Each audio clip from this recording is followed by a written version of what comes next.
saaxiibtii la soo waday Soomaali laga soo waday oo gabadhii garabka soo siisay oo ninkeeda ay ku soo dartay markii la tarxiilay oo Sacuudiga markay keeneen maxay ku samaysay maxayse gabadhii meeshii ka sugaysay saaxiibteeda farxadda ay ku keentay inay la qaybsato isa maxaa dhacay saaxiibtii loo yimidane maxay samaysay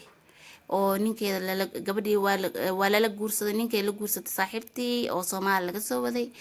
saaxiibtii Soomaali laga soo waday markii saaxiibteeda Sacuudiga keentay tahriib iyo dhibaato badan ay ku soo gelisane maxay noqotay basiiradeeda maxay soo dambeysay insha Allah qaybta labaad idin ku sheegi doona haduu Ilaahay ma waa qiso xamaasad leh oo qiiro badan oo xaqiiqana ah insha Allah la socdo insha Allah السلام عليكم ورحمة الله وبركاته وأولاشيني جوار أوفشال هدا يقول عصب تاي سودو وقلبك وجعليني سافية هدا هور إلي جوكتن هي منك كاغا لايكتي الشيرت أنا قبقي لنا العقب معهن سبسكرايب كالا صارو أفرتك وحيدي سانو ودمن حالا دمستر إن شاء الله هدو إلهي يدمو سنة كافور أفر بريا كدمنه mise 5 bariya kale man youtube-ka ay u ceebeynina de subscribe-ka dhacdhaca lagu siiyo insha Allah haduu Ilaahay idmo walaalahayga quruxda badan waana mahadsantihiin sida mar walba ay garab joogtaan waa aad iyo aad u mahadsantihiin 100% waan idinka mahadcelinaa mana ka daalay walaalaha dhibaatada markay Kampala ka dhacday ee soo waceen waa mahadsantihiin kun iyo kow jeer oo nacmi soo tamaneeyeen walaal jiraatihiin walaal qaaliyaatihiin aan hilmaami karin oo wallahi aad ay qiiro geliseen asxaab badan marka arkay soo tamanaysa caafimaadkayga soo weydisay waana mahadsantihiin waana idinku farxay waana 100% waxa idin leeyahay jisidiina janna walaal jiraatihiin waana idin jeclahay jiro oo jooga haday noqoto youtuber iyo haday noqoto asxaab qaali ugu xiran iyo family ba dhamaantiin waa mahadsantihiin igu waara cimri caafimaad meel ba adduunka joogtiin farxad darteeda hadalka ta iga dhume وانا mahadsantihiin walaalaha quruxda badan oo qiimaha badan maanta waxayna wadaa wallahi qiso xaqiiqa insha Allah dhagiina deemiye insha Allah qisadaaniti wixii ka dhacday Sacuudi Carabiya wixii mar hore ahayd raaqsan oo adi xoogaa ilaa 8 sano meel 9 sano ka hor qisadan waxay ku dhacday laba gabdhood oo saaxiibo ahaayeen mid ka mid ah Soomaali ku nooleeday midna wuxuu ku nooleeday Sacuudi Carabiya ku nooleeday tii Sacuudiga ku nooleeday xaasay aheeday oo caruur haysato tan Soomaali joogtana marka gabar la guursaday oo raaqsan caruur aan dhalinay aheeday kulli Soomaali joogtay raaqsan caruur meesa dhalinay aheeday oo ilmo adi way dhashay wuu ka saxiiqiray oo raaqsan nafsa waqtigaas ninna ma saqaban caruurna ma haysanin waa gabar yaraanteeda in la guursaday cunug ka saqiira oo ninkina kulay xaalkiisa aan kulay ma sheegi karaa inuu ka dhintay inuu furo ma aqaani laakiin muddo ma guursanin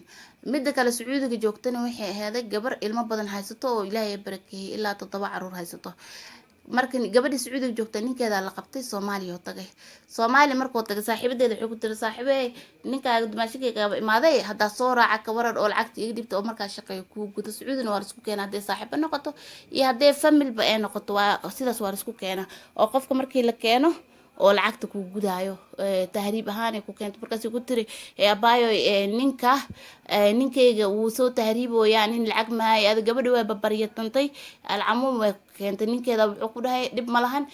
hadii oo Yemen imaano marka gabdhaha siin bari la hormariyaa nimanka waa loo dambeesiyaa hatta anka hadii xaduudka ay noqoto gabdhaha horta koo la hormarsiyaa ninka rag wuu dambeeyaa hadii labada qofood amba is qabtaan bis la dhalato waayo nin rag in la wado ilaan gabar ma laga tagay moogtahay nin gabdhaha koo la soo hormarsiyaa bacdeen ninka rag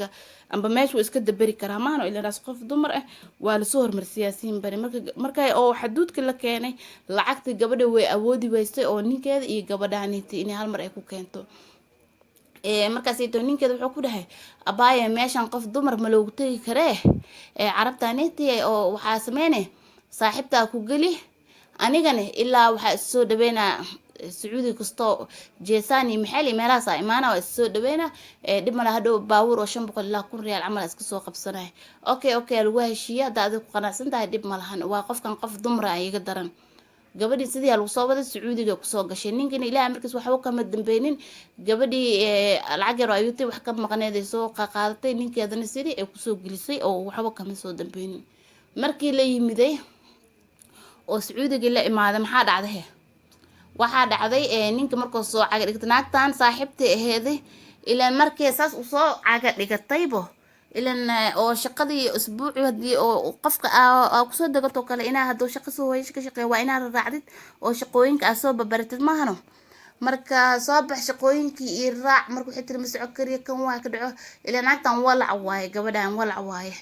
marka waxay tiri maxaa ku daar korka maxaa ka xanuujina daalki tahriibka waaye markaasna tahriib wallahi ma hoos dhib badneen oo wax yar oo hal saac laba saac mal la lugeena waxay tiri hayo waaye haddana qofka markii meesha la geeyo Sacuudiga subxaanallah un diyaarada aad ku tag kood hore jadwalka dhanaa kaa wareeray haddaa qof shaqo badneed hadataa wanacam waxaa noqonaysaa qof oo kaslaan ah oo wixii lagu dhiibay wixii aa qabatid meel ka qabatid aa ka marin ilaan waa wadanaad ka siin waa luuqadaada ka siin soo ma telefoonka iga damay waa wadanaada ka seenin waa wadanaa luuqadiisa aad aqoonin alcamuum waxaa dhacday 10 beri markay joogto oo ninkina imaaday oo wax badan oo iska soo dambeeynin maalinta koowaad maahane adiga maalinta labaad camal waxay tiri xaaskaaga u sheeg nacam inaa ani qabtid walaale hadda imaaday haddii hata naagtan itiraha iga baxan naagtan iga wad meelaa ku geynayo walaale ma haayo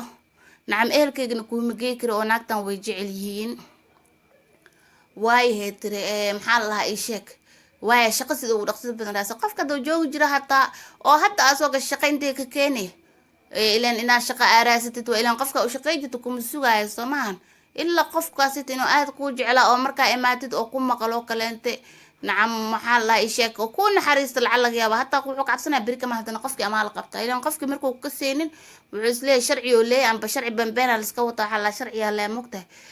maxaa la sheeg iska cabsanaa shaqeynta oo karaasana waqti waa hataa doo qofkii oo dhaho ii shaqeey hataa dib male qofkii ii shaqeeya kala iska bixina inaa markaas waxaa bishina qofkaas ku dhamaato haqiisa la si adag ka bacdiya ku noqonay maahna wadana waa daalinta waa inaa neebsataa soo hadda lagu qabta hadda la imaatay nacam kasto waa iska xanuun waa ogtiin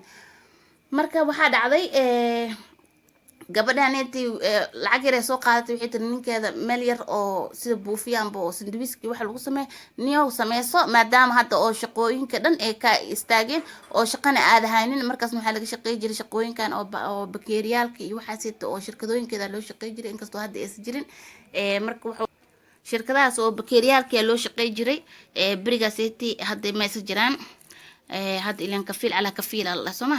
marka waxay dhahday inta oo ka shaqeynaysid oo shaqo aad ka helaysid buufiyahan si furo wiilka macalaasif buufiyo furtay musu ku najixin ilaan buufiyo iska xaaradeed xaafada nacam mar balidiya soo galaysa mar askara soo galaysa nacam wixii waa la xiraa maqta ilaan qaynuun laana lagu gadaa bajiyaha ay meelaha lama ogolo markaasay shaqo helay oo booyad biyo oo la wadaayo shaqadii markuu helay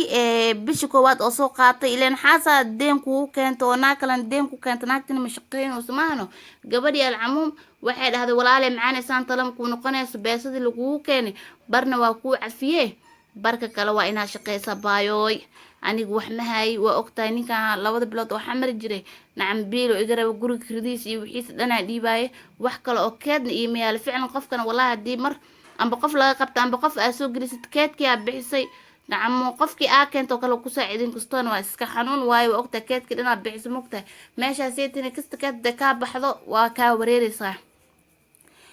walaale macaani ma anfacaye shaqo yar oo fududa kuu soo helay oo islaanta waaye leh kasoo shaqee maqrabkana kasoo hohooyo ilaa naagtan kibre bilaabowsaa mogta iyadoo miyara ee adabdara bilaabowsaa hayee tiri shaqadii aada ninkaan bishii koowaad soo qabsad waxay tiri ilaa waa inaa kiradeyda aa bixisaa gur ii kiraysaa mawrabi naagtan mala joogaaye gabadha markay imaato oo shaqada tanaa soo hormaraysa tan yaraa soo hormaraysa ilaan shaqadeeda shaqo yar oo fudud waa mahano duurka way ka imaanaysaa guriga isdhex yaalataa macaabinayso gabadhan kalena maskiin waay macaabinayso markaas intii wuxuu ku tiray heblaaye guriga hataa maalintii waaba iga soo hormarta ana shaqooyin baan 4 shaqo kasoo shaqeeyay